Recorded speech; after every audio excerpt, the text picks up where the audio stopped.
اعوذ باللہ من الشیطان اللعین الرجیم بسم اللہ الرحمن الرحیم اللہم صلی علی محمد وآل محمد وعجل فرجہم۔ کینسر کا علاج قرآنی، کینسر کے مریض کی داستان حیات آپ کے سامنے پیش کرتے ہیں امامیہ جنتری سے۔ قرآن پاک خداوند کریم کی جانب سے بھیجا گیا ایک ایسا نسخہ کیمیا ہے جس میں ہر مرض کا علاج موجود ہے۔ بے شک دنیا میں خواہ کوئی بھی مرض موجود ہو، اگر اعتقاد کے ساتھ کلام پاک سے رجوع کیا جائے اور قرآنی آیات کی تلاوت کی جائے تو کوئی وجہ نہیں کہ مریض صحت یاب نہ ہو۔ مندرجہ ذیل مضمون ایک ایسے مریض کی داستان حیات ہے جو کینسر کے خوفناک مرض میں مبتلا تھا اور ڈاکٹروں نے اسے لا علاج قرار دے دیا تھا۔ ایسے میں ایک مومنہ عورت نے پورے قرآن پاک میں سے چند چھوٹی چھوٹی آیتیں لکھ کر دیں۔ ان آیات کی روزانہ تلاوت کرنے سے چند سالوں میں اس شخص کا مرض جڑ سے چلا گیا۔ سبحان ربی الاعلی و بحمدہ۔ بے شک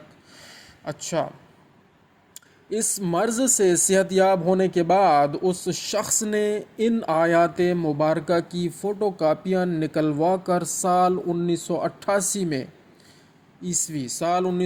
عیسوی میں ابو ظبی کے امام بارگاہ میں مجلس کے بعد تقسیم کی تاکہ مومنین خدا کے پاک کلام سے فیض یاب ہو سکیں۔ امامیہ جنتری 1999 عیسوی میں یہ مضمون شائع ہو چکا ہے۔ اس کی افادیت کے پیش نظر اور مومنین کے اصرار پر دوبارہ شائع کیا جا رہا ہے۔ ٹھیک ہے جی، تاکہ لوگوں کا فائدہ ہو، اور ہم بھی اسی نیت سے انشاءاللہ العزیز آپ کے سامنے یہ ویڈیو بنا کر یوٹیوب پر انشاءاللہ بھیجیں گے تاکہ جس بھی مومن مسلمان تک، مومنین مومنات مسلمین مسلمات تک یہ پہنچے، وہ استفادہ حاصل کر سکیں اور آگے بھی پہنچائیں، اور ہمارے لیے، ہمارے والدین کے لیے، اور سب مومنین، سب مومنات، سب مسلمین، سب مسلمات کے لیے یہ صدقہ جاریہ قرار پائے۔ آمین بحق محمد و آل محمد علیہم الصلاۃ والسلام۔ مریض کا کہنا ہے کہ جب میں 1972 عیسوی میں کینسر کے موذی مرض میں مبتلا تھا تو میں نے اس مرض کا علاج ڈھونڈنے کے لیے قرآن پاک کا سہارا لیا۔ بہت اچھا کیا، اور یہ آیات میرے سامنے آئیں۔ تو اب آپ کے سامنے آیات شفا ہم رکھتے ہیں جو یہاں درج ہیں۔ بسم اللہ الرحمن الرحیم۔ پہلے اعوذ باللہ بھی پڑھنا چاہیے۔ اعوذ باللہ من الشیطان اللعین الرجیم۔ بسم اللہ الرحمن الرحیم۔ وَنُنَزِّلُ مِنَ الْقُرْآنِ مَا هُوَ شِفَاءٌ وَرَحْمَةٌ لِّلْمُؤْمِنِينَ وَإِذَا مَرِضْتُ فَهُوَ يَشْفِينِ وَقُلْ رَبِّ اغْفِرْ وَارْحَمْ أَنْتَ خَيْرُ الرَّاحِمِينَ أَمَّن يُجِيبُ الْمُضْطَرَّ إِذَا دَعَاهُ وَيَكْشِفُ السُّوءَ قُلْنَا يَا نَارُ كُونِي بَرْدًا وَسَلَامًا عَلَى إِبْرَاهِيمَ وَأَيُّوبَ إِذْ نَادَى رَبَّهُ أَنِّي مَسَّنِيَ الضُّرُّ وَأَنْتَ أَرْحَمُ الراحمين إِنِّي مَغْلُوبٌ فَانْتَصِرْ۔ دوستو یہاں پر یہ انی لکھا ہوا ہے اور مجھے یاد آ رہا ہے کہ یہاں یہ انی ہونا چاہیے، الف کے اوپر زبر ہونی چاہیے۔ مزید آپ خود کنفرم کر سکتے ہیں۔ سورت 54 آیت نمبر 10 کا حوالہ یہاں درج ہے، آپ خود کائنڈلی اس کو ضرور دیکھیے گا۔ انی مغلوب فانتصر۔ اللہم صلی علی محمد و آل محمد وعجل فرجہم۔ اور 8ویں آیت مبارکہ انہوں نے درج کی ہے، لا الہ الا انت سبحانک انی کنت من الظالمین۔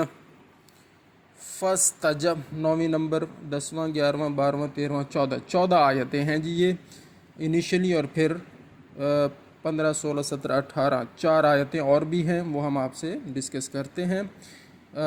فاستجبنا له ونجيناه من الغم وكذلك ننجي المؤمنين إن ربي على كل شيء حفيظ حسبنا الله ونعم الوكيل وتوكل على الله وتوکل علی اللہ وکفی باللہ وکیلا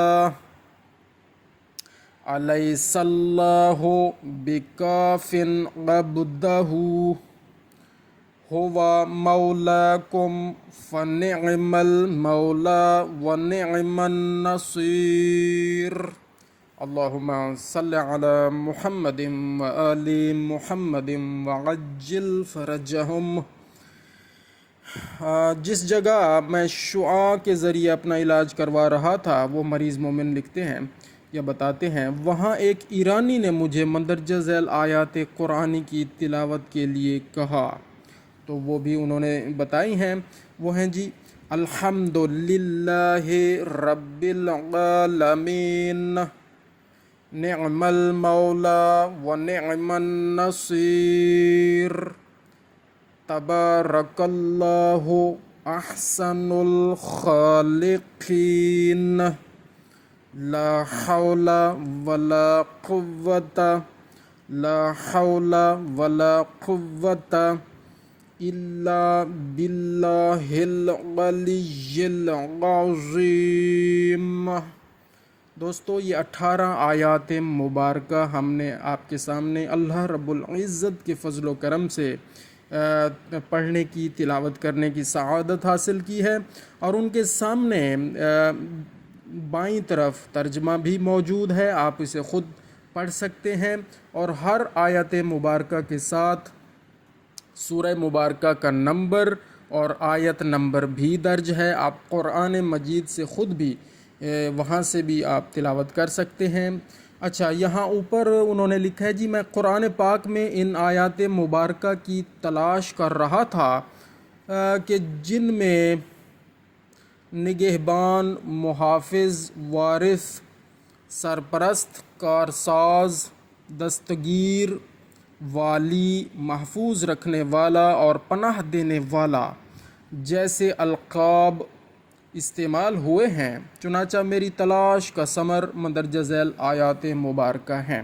تو وہ یہ ساری آیات مبارکہ انہوں نے ہمارے سامنے رکھ دیں، اور ہم نے آپ کے سامنے رکھ دیں تاکہ یہ صدقہ جاریہ ان کے لیے بھی قرار پائے اور ہم سب کے لیے قرار پائے۔ نیچے مزید لکھا ہے جی سورہ مبارکہ، سورہ فاتحہ اور آیت الکرسی کی تلاوت میں تمام بیماریوں سے شفا حاصل کرنے کی بے پناہ تاثیر موجود ہے، بے شک ہے۔ چنانچہ میں نے قرآن پاک میں سے یہ تمام صورتیں زبانی یاد کر لیں، وہ مریض کہہ رہے ہیں، اور ہر سورہ کی تلاوت سے پہلے اور آخر میں درود و صلات کی تلاوت کی، تو انہیں بہت اچھے رزلٹ ملے۔ تو دوستو، یہ ہمیں بھی کرنا چاہیے۔ ہمیں کیا معلوم کہ ہمارے اندر کون کون سی جسمانی، اخلاقی، روحانی، نفسیاتی بیماریاں موجود ہیں یا شروع ہو رہی ہیں یا شروع ہونے والی ہیں یا شروع ہو چکی ہیں۔ تو یہ ہمیں ضرور کوشش کر کے اللہ تعالیٰ کے فضل و کرم سے، اللہ تعالیٰ سے مانگ کر یہ پڑھنے کی تلاوت کرنے کی سعادت حاصل کرنی چاہیے، بالخصوص سورہ مبارکہ فاتحہ اور آیت الکرسی کی تلاوت، اور جتنی آیات مبارکہ یہ 18 ہیں، ان میں سے آپ میکسیمم جتنا پڑھ سکیں پڑھتے رہیں، ہمیں بھی اللہ توفیق عطا فرمائے۔